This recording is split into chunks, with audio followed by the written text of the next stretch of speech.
The cobra has many benefits and is as suitable for men as for women, for it affects the adrenal glands which lie above each kidney, and the backward bend of the cobra sends them a richer supply of blood and subjects them to a healthy pressure. The cobra is also beneficial to people suffering from backache, displaced vertebrae, and poor circulation. A word of warning though. You may not be used to exercising and your spine may be stiffer than you think, so do please be careful while bending backwards in this exercise. Be sure not to jerk your body as you raise it off the ground, as you could easily injure a rigid muscle and the pain could last some time.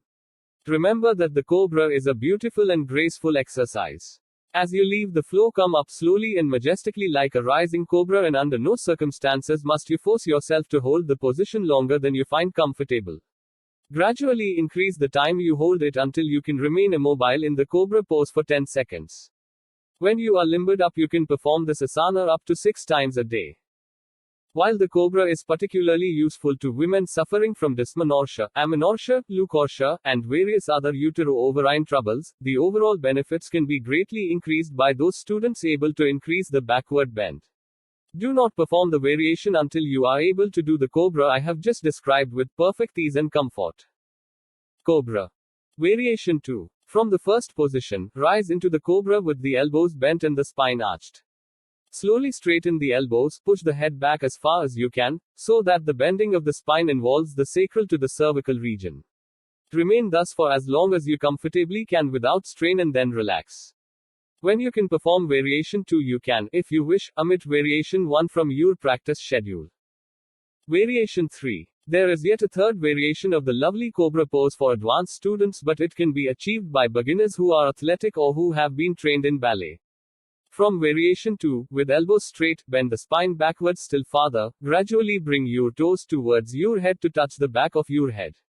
This tones the deep and the superficial muscles of the back, and also relieves backache, helping to keep the spine young and supple. And now to return to another inverted posture to rest the internal organs. For my readers who find the shoulder stand just a little too strenuous but who need the benefits of this valuable posture, there is a slightly easier posture which has the delightful name of Viparita Karani Mudra, meaning literally reverse effect. For short, we will call it the reverse pose.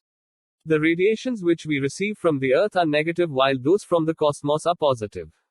Thus, when in the ordinary standing position, we receive the negative radiation through the soles of our feet and the positive radiation through the top of the skull. In the yoga poses in which the body is turned upside down, viz. shoulder stand, headstand, and reverse pose, the effect is just the opposite. Additionally, these postures bring an unaccustomed rich supply of blood to the lower intestinal organs. Viparita Karani, a reverse pose. Lie flat on your back, hands along your sides and feet together. Inhale deeply and at the same time raise your legs and buttocks off the floor, putting your hands on your hips to steady yourself and keep your body reversed. Place your thumbs just under your hip bone and your hands round the back of your hips. You will find, by practice, your most suitable position of hands and elbows, which should be set about a foot apart to maintain correct balance. I have demonstrated Viparita Karani in figure 44, this position also being the preliminary position of the plough posture described in chapter 9. You will see from the illustration that Viparita Karani does not require the body to be held straight, but bent at the waistline, which should make it easier for some of my readers than the shoulder stand. Do please keep your knees straight, though, and while in this position hold your body in poised stillness with your eyes closed. Hold it for 1 minute at first, but gradually extend the time until you can hold it steadily and comfortably for 10 minutes or more, according to the time at your disposal. This posture is especially recommended for women who suffer from many kinds of female disorders, and any kind of physical or mental distress during the menopause. Because this posture affects the gonads, it controls the aging processes in the body and helps to restore youth and vitality and a sparkle to the eyes. Viparita Karani is very much a beauty treatment, for it supplies the skin with an extra amount of blood and so prevents and smooths away untimely wrinkles. This natural beauty treatment is said by some to be worth far more than the costly facial massages in beauty salons which are so beloved of film stars. Before I go on to your next exercise, I would mention here that the camel posture or Utrasana described in chapter 6 in connection with backache should also be practiced by women suffering from displacement of the uterus and fallopian tubes, provided that the displacement is not of a serious order. If you find the camel too strenuous, try the similar but slightly easier asana, which is called chakrasana, the wheel posture. Some of the variations of Chakrasana are only within the scope of the most advanced student of Hatha Yoga, but this one is quite easy for beginners. Assume a kneeling position with your knees slightly apart.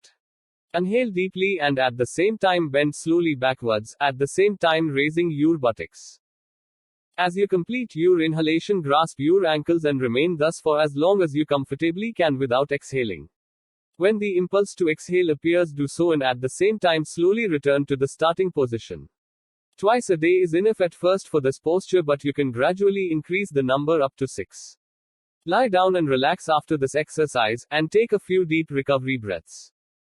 To end this chapter, I will describe a series of slow and graceful movements which incorporate much of what I have described in this chapter. For the busy housewife and mother who has little time to spare, these movements act as a time-saving beauty treatment, a toning up of nerves and muscles, and above all a means of relieving her internal disorders. These movements include the shoulder stand, the leg-raising pose, Uddhita Padasana, Viparita Karani, and the plow posture, and we will call this series of 7 movements yoga in slow motion. Lie flat on your back with your arms extended at shoulder level. Keeping your toes pointed and your knees straight, slowly raise your legs until they are at right angles to your body. 1. Have demonstrated the correct position in figure 46, page 139. Still keeping your legs straight and your knees together, lower them to the left, thus forming a right angle with the body as I have demonstrated in figure 47. Your feet should be barely touching the floor. Raise them once again to the vertical and then very slowly lower them to the other side until they are barely touching the floor. Raise them once again to the vertical, remain poised thus for an instant and then very slowly lower them to the starting position without altering the position of your head, shoulders, and arms. Relax before proceeding to the third movement. The first 2 are simplicity itself, and the only point to remember here is that the movements should be done in an unhurried and graceful manner. It is a good idea to put a slow piece of music on the gramophone, something relaxing and deep toned, to put you into the right mood for these exercises and to encourage you to move slowly and rhythmically. Keeping your knees together, toes pointed and legs straight, raise them not more than an inch or 2 off the floor and move them very slowly round at floor level until you are once again in the position I have demonstrated in figure 47. From this position, raise them to the vertical, lower them to the other side and, still without touching the floor, bring them round to the starting point. Relax for a few moments and then repeat this movement, bringing your legs to the opposite side. From the starting position, bring your arms slowly towards your body and at the same time raise your buttocks and legs off the floor and rise into a shoulder stand, supporting your back with your hands. The shoulder stand is pictured in figure 6, page 39. From the shoulder stand, slowly bring your legs over your head and lower them until the toes are touching the floor behind your head. You are now in the plow posture, which is pictured in figure 45, page 137. From the plow posture, return to the shoulder stand, and remain poised thus for a few seconds. Bend your body slightly at the hips and at the same time lower your hands, until they are extended at shoulder level. You should now be in the position demonstrated in figure 46 with your legs pointing towards the ceiling. From this position, slowly lower the legs and lie flat with the arms still at shoulder level. This completes the series of exercises. Memorize them before you begin so that your performance is one continuous graceful movement, up and down, side to side, up and down. The benefits of this yoga in slow motion series cannot be too strongly emphasized. From a purely physical point of view, all the muscles of the torso and legs are brought into play, particularly the abdominal and dorsal muscles. From a mental point of view, it is a good exercise in concentration and control, which is vital if the movements are to be performed as they should be, that is, slowly, gracefully, and above all fluidly. There should be no change of rhythm throughout, and the pauses should match the even rhythms of the movements. Points to remember: keep your legs straight throughout, and the toes pointed. Move your arms in rhythm with your legs, and lastly, remember your facial expression. It should reflect inner peace and serenity, no matter how hard you are concentrating. And remember to play some slow music while you do these movements. This will not only make it more pleasant for you but will help you to establish an even rhythm. Almost any Beethoven or Mozart slow movement would be suitable, but I leave the choice to your personal taste. Yoga in slow motion is recommended for toning up the system after childbirth after a suitable rest period has elapsed following confinement. Women should practice yoga that they will have healthy and strong children. If mothers are healthy, the children will be likewise. The regeneration of young women means the regeneration of the whole world. Women who practice a course of asana systematically, with interest and attention, will have wonderful health and vitality. I hope they will give patient hearing to my earnest and sincere prayer and start practicing the asana from the very day they read the yoga lessons. Glory to these women who tread the path of yoga.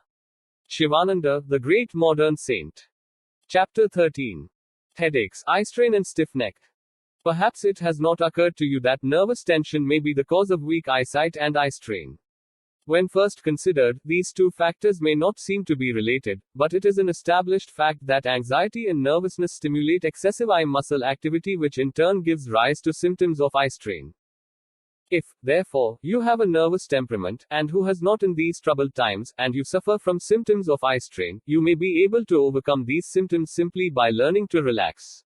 Eye strain is a very common ailment suffered by those who live in a state of nervous tension because slight defects of the eyes, normally tolerated by a calmer person, becomes aggravated in nervous people.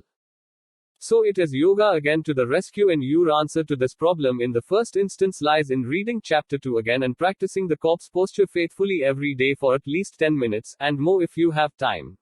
This is not time wasted but time well spent, even though it might take you some time to train yourself not to keep glancing up at the clock and listing in your mind all the chores you have to do while you are relaxing on the floor. No, you must be firm with yourself. Think yourself into a calm state of mind before you lie down on the floor and practice stretching and relaxing. Then sink slowly into the corpse posture, close your eyes and try to empty your mind of all thoughts but one pleasant one. It helps if you are by a fire when you relax and if there is a slow and beautiful piece of music playing in the background, for this will help to put you into a drowsy and peaceful mood. If you find this inconvenient first thing in the morning, try it at night before you go to bed. Not only will it help you to sleep, but it is unlikely that you will wake up with that morning headache which goes hand in glove with tension and eye strain. Some of you may find that eye strain makes your eyes itch or smart, in which case when you lie down to do the corpse posture you will find it soothing to lay pads of cotton wool soaked in warm water on your eyelids.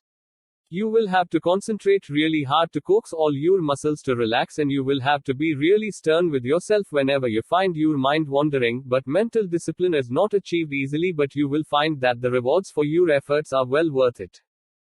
In addition to practicing relaxation, I will describe some very gentle exercises which are designed to develop concentration and mental focusing and also to soothe the eyes and strengthen them. The first of these is a simple exercise called TRATAK or gazing exercise, and it has two variations. The first one involves sitting down, either on the floor or on a chair, but in either case with the spine straight, and gazing at the lighted flame of a candle. The candlestick should be placed on a table so that the flame should be level with your eyes and 3 to 4 feet away. Gaze at the flame while you count to 60 and try very hard not to blink during that time. After the count, close your eyes and try to hold the flame in your mind's eye for a few moments. Open your eyes once more, gaze at the flame, and count to 60. Close them again and relax. You may continue the gazing exercise for 5 minutes but gradually extend the time ad lib until you can do it for 10 minutes without undue strain. All eye exercises should be done very gently, and if any discomfort is felt, they should be stopped immediately. Tratak is an excellent and soothing exercise for the nerves and helps to relax the mind as well as the eyes. Variation 2. Again, sit comfortably with your spine straight and gaze at the tip of your nose while you count to 60. Under no circumstances should you experience any strain during this exercise, and if you do, please cease immediately. If you feel any tiredness, watering or pain, close your eyes and relax your facial and eye muscles. After the count of 60, blink your eyes tightly a few times and keep them closed while you count to 60 again. Open them once more, gaze at the tip of your nose, blink a few times, and then close them again. This exercise strengthens the eye muscles and increases the powers of concentration by fixing all the attention on one point and through that to the central nervous system, which will be soothed and relaxed. Always try to still the stream of circling thought, and these gentle exercises will give you a manifold reward.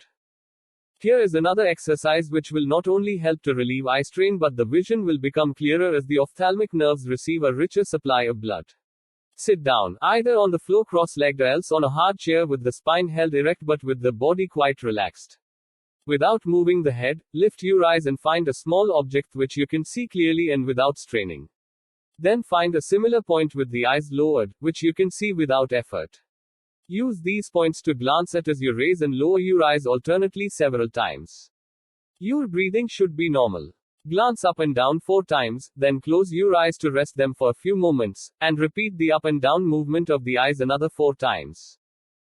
Repeat the same exercise but this time move your eyes from left to right without moving your head.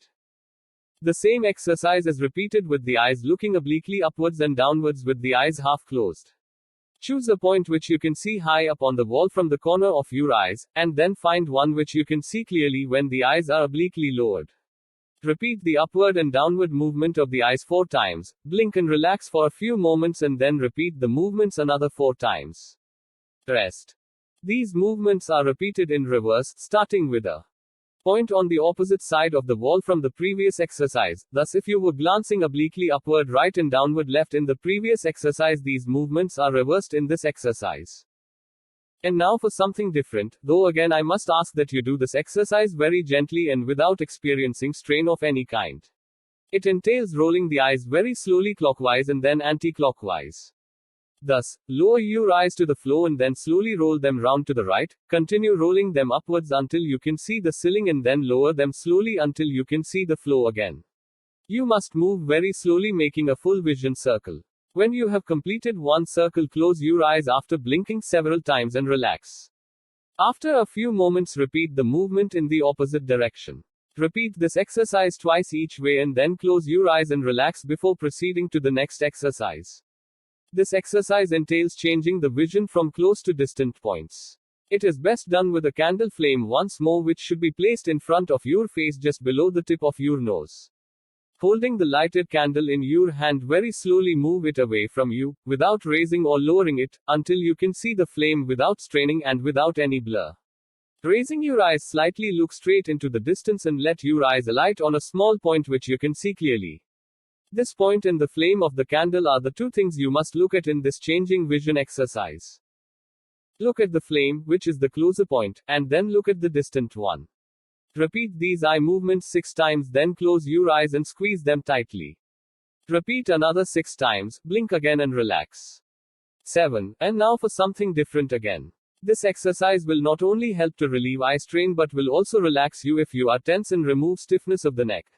It is especially good exercise when you get up in the morning, as many people suffer from morning stiff neck, one mainly through using too many pillows. It is also a good exercise to practice before performing the corpse posture, as it has a soothing effect on the nervous system and aids relaxation thereby. I want you to imagine that your head is too heavy for your body and that no matter how you try to keep it squarely on your shoulders, it always rolls away from the upright. Let your head drop forward until your chin is on your chest and then let it roll slowly clockwise several times, up to 6. Then repeat the movement 6 times in the opposite direction. Be careful to watch the muscles of your back and shoulders and your facial muscles, as these should be quite relaxed during this head rolling exercise. Keep your eyes open during this exercise and let them follow the direction of your head movements. Do not be surprised if you hear a grinding and a cracking noise as your head rotates. This is an indication that the linings of the joints in your neck are inadequately lubricated and that there is an accumulation of calcium deposits there. This is a sure indication of your need to practice this exercise, which will keep your upper spine flexible and healthy. The yogis maintain that you are only as old as your spine and that by keeping the spine in a flexible, elastic and healthy condition you can ward off old age for longer than you think. It is worth a little trouble and exercise, is it not, to maintain one's health? So practice this head rotating exercise whenever you have a quiet moment and can perform it inconspicuously. All the stretching exercises I have described in this book, and particularly in Chapter 2, can be performed in connection with exercising the eyes. The backbend described in Chapter 4 can be performed so that your eyes follow the movements of your head and are so exercised, and likewise in the triangle posture described in Chapter 10. To try something new in this combination of stretching and eye movement, try the sideways bend. Stand erect with your hands on your head, your fingers laced together. Keep your feet together and your knees straight. Now bend sideways from the waist only for as far as you can. Remain thus for a few seconds and then move slowly to the other side. Your eye movements should follow the movements of your head, but on no account should you experience any strain. If you do, please stop at once. Eye exercises should always be done very gently and with extreme caution. If there is any pain or watering, please blink your eyes tightly and then relax. And now for one last exercise to relieve eye strain, which is also a good exercise in concentration and the calming of the mind. It is known as palming the eyes. 1. You have a choice of two positions. For the young and flexible, I would suggest you sit down on the floor, cross-legged and your spine held erect. Draw up your knees slightly so that you can place your palms over your eyes without bending your head at all. When you have a satisfactory seated position, rub your palms together vigorously to charge them with electricity and place them over your closed eyes. There should be a cupped palm over each eye with the fingers of the right hand crossed over the fingers of the left or vice versa. The fingers should rest on the forehead and the elbows should rest on your raised knees. Do not bend your head. The second seated position is for those who cannot sit cross-legged on the floor. Choose a hard chair before a table and sit with your elbows on the table in such a way that when you place your palms over your eyes, you can do so without bending your head. You may have to use a book or two under your elbows to achieve this position. Having done so, rub your palms together vigorously and then place them over your eyes in the position already described. You can remain in this position for as long as you find convenient. It has the effect of relaxing the nerves and relieving eye strain, but it can also be used for the purpose of practicing concentration. While you are palming your eyes, choose a simple object such as a rose you have seen, a candle flame or some similar small thing, and hold the image of it in your mind for as long as you can. When your thoughts stray, lead them gently back to the object of your concentration. You can also use this quiet period of palming the eyes to practice the yoga complete breath. As your spine should be held straight throughout this exercise without bending your head, it is a suitable position in which to practice deep breathing. Breathe in to a count of 4, hold the breath to a count of 4 and exhale to a count of 8. Do this slowly and rhythmically and you will find that at the end of your exercise, when you open your eyes, you will find a new calmness that perhaps you have never known before. Palming the eyes is a simple exercise, but perhaps it is the most valuable of all in the relief of eye strain, for, as I said at the beginning of this chapter, one of the primary causes of eye strain is tension. Remove the one and the other automatically disappears. It would seem unnecessary to say that you should not read or do close swing if your eyes are tired, nor should you read in bed with the book above the level of your eyes. The eyes should never be subjected to strain of any kind, and all possible care should be taken to protect them from this. They are precious and are deserving of your consideration. Chapter 14. Stomach, kidney, and liver complaints. Of all the gems in the rich collection of yoga asana, there shines forth one which, in sheer beauty, symmetry and grace, outshines all others except, perhaps, the serene lotus, that impenetrable fortress of repose. One referred to Ardha Matsyendrasana, called in English the spinal twist, not a very poetic name, for what you will see is a yogic poem of graceful movement. It has the fathomless mystery of yoga itself, but, also like yoga, it has a bearing and a meaning within our everyday lives. I have said that one is as old as one's spine, and I have described all manner of yogic postures designed to keep the spine healthy and supple, mainly involving forward and backward bending movements. The spinal twist affects in the dorsolateral and lumbar region a lateral twist which not only keeps the spine healthy but which imparts a health-giving massage to the abdominal organs and to the kidneys. The spinal twist is probably one of the most difficult asana in this book, but to write a chapter on stomach complaints without mentioning this posture would be tantamount to sacrilege, so I will describe it in 3 simple sections, and at the end will describe a simplified version of the posture for my readers who find the spinal twist a little beyond them. Spinal twist. 1. Sit down on the floor, spine straight, legs outstretched and feet together. Raising the right leg, place it against the outside of the left knee with the sole firmly on the floor. Stretch out your left arm and place your fingers on the toes of your right foot. Thirdly, place your right arm around the back of your waistline as far as you can, so that your outward-facing palm rests on your left hip bone. At this stage, please look at figure 48, in which I have demonstrated the correct position. Page 151. This is the first stage of Ardha Matsyendrasana. It is advisable to practice the correct movements of the arms and legs before proceeding to the next stage. Remember that your spine must be held straight and your head up throughout this exercise. Slouching will not only spoil the look of the posture but will drastically decrease its many benefits, so it is as well to perform this exercise before a mirror and check your posture at each stage of the proceedings. Having arrived at the position as illustrated in figure 48, take a slow and deep breath through the mouth, hold the breath for an instant, and while you exhale turn first your head, then your shoulders, and then your back towards the right. Slowly please, and when your lungs are completely empty you will find you can turn just a fraction more to the right. Remain thus for as long as you comfortably can. When the impulse to inhale returns, do so and at the same time very slowly unwind until you are once more in the position in figure 48.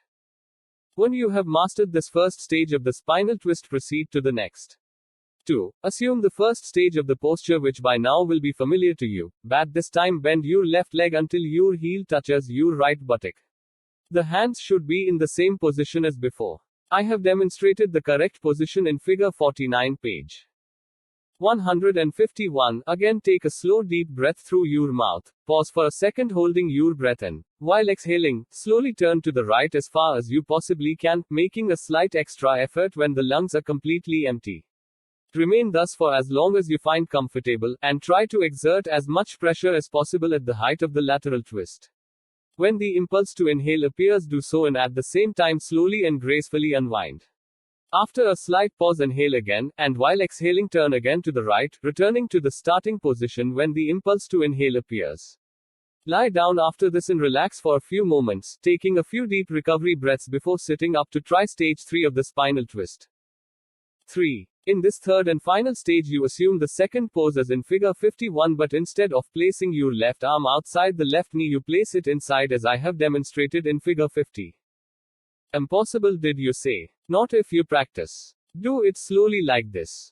Raise your left arm, place the point of your left elbow on your right knee and very slowly glide it along the right side of the right leg until your fingertips either touch the floor or else you can grasp your ankle as in the illustration. The purpose of this last movement is to keep the muscles of the spine rigid on one side while those of the other are subjected to the lateral twist. It is this third and final movement which is the most important one, though the mere altering of the position of an arm might seem, at first glance, to be of slight importance. When you can perform this exercise you will feel the enormous difference between stage 2 and stage 3 of this posture. Having successfully assumed the correct pose at stage 3, again inhale slowly and deeply through the mouth, turn slowly to the right as you exhale, exert as much extra pressure as you can at the end of your exhalation, and after holding the pose immobile for as long as you can slowly return to the starting position. Repeat the twist and then lie down on the floor and relax. When you are rested, repeat all movements with legs reversed. Complicated? Yes, I am afraid it is at first, but once you master the movements you will find it is likely to become one of your favorite asana.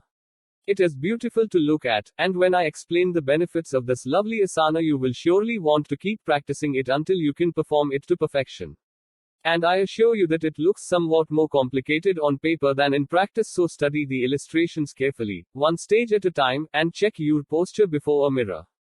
I have known many people learn this posture in 1 or 2 lessons, but do not be discouraged if you take a little longer. Hurry is a word which is left entirely out of the yoga vocabulary. Ardha Matsyendrasana primarily affects the adrenal glands which are situated above each kidney, thus sending them a richer supply of blood. Thus sluggish kidneys are toned and the posture also benefits a congested liver and spleen. Because it calls into play the deep muscles of the dorsal and lumbar region, the spine is strengthened and made more flexible. People with lumbago should also practice it as it brings relief from this and allied complaints, and those with constipation and digestive troubles would also gain much relief from practicing and perfecting the spinal twist. Nerves and ligaments of the spine are subjected to a healthy pull, and the spinal nerve roots and sympathetic system are toned so that this posture beneficially affects the entire organism. As though all these benefits were not enough, this posture confers on all who practice it the grace and flexibility of a ballet dancer. In figure 51 you will see a posture which is similar to the spinal twist with the exception of the upraised right arm. The right arm is held with the upturned palm at shoulder level instead of being wound round the back of the waistline.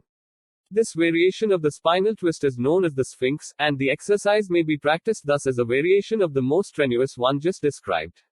And for those of you who find the spinal twist just that much too difficult, here is a similar asana which will confer almost all the benefits but to a slightly lesser degree. This exercise is called Vakrasana in English. The half twist. Sit down on the floor with the legs stretched out and your feet together. Bend the left leg and place the foot on the outside of the right knee, with the sole firmly on the floor. Bend the right leg until the heel of it touches the left buttock. Place your hands on the floor on either side of you with your thumbs and fingertips just touching the floor. I have demonstrated the correct position in figure 52, page 155. Inhale slowly and deeply, and while exhaling turn the body slowly to the left. Hold this position immobile for as long as you comfortably can, and then, while inhaling again, slowly return to the starting position. Repeat the movement to the other side, and then relax. Vakrasana can be performed up to 6 times a day, and do please remember that emphasis should always be on the pressure at the height of the lateral twist rather than on the number of times of performance. If, after practicing Vakrasana for some time, you find that your spine is sufficiently limbered up for you to be able to perform the full spinal twist, do practice it in its 3 stages until you can do it with ease. And now for something different. This next exercise, called the kneeling bridge posture, is a combination of the frog pose which I described in chapter 7 and the fish pose Matsya which I described in chapter 8. This asana will bring relief from disorders of the stomach, the pelvic organs, and the kidneys, and imparts a healthy pressure to the deep muscles of the spine. Kneel down, keeping your knees together and your feet apart. Very slowly sit down on the floor between your heels, thus assuming the frog pose. Using your elbows, and moving them carefully one at a time, start to bend backwards with your head thrown right back, until the top of your head touches the floor. Lift your elbows from the floor, place your hands, palms together over your diaphragm, and fully arch your spine. I have demonstrated the correct position in figure 53, page 155. Remain in this position for as long as you can, and all the while arch your spine to the utmost, at the same time pressing downwards with your head. You will find this posture strenuous at first, but as you become limbered up it will become easier. Try to increase the time you hold it until you can remain immobile for 30 seconds. Great care must be exercised when coming out of this posture. No jerks please, and do not hesitate to use your elbows or your hands to support your back as you lift yourself up off the floor. When you are proficient at the kneeling bridge posture, you will be able to exercise enough control to rise out of it gracefully with no support whatever, but until that time please go very carefully. In addition to the benefits to the lower organs already outlined, the kneeling bridge posture limbers and stretches the neck, larynx and trachea, and thus improves the speaking and the singing voice. It also tones up 4 important glands, the adrenals, the pituitary, the thyroid and the pineal, so altogether it is one of the most valuable yoga asana and should never be omitted from any practice schedule.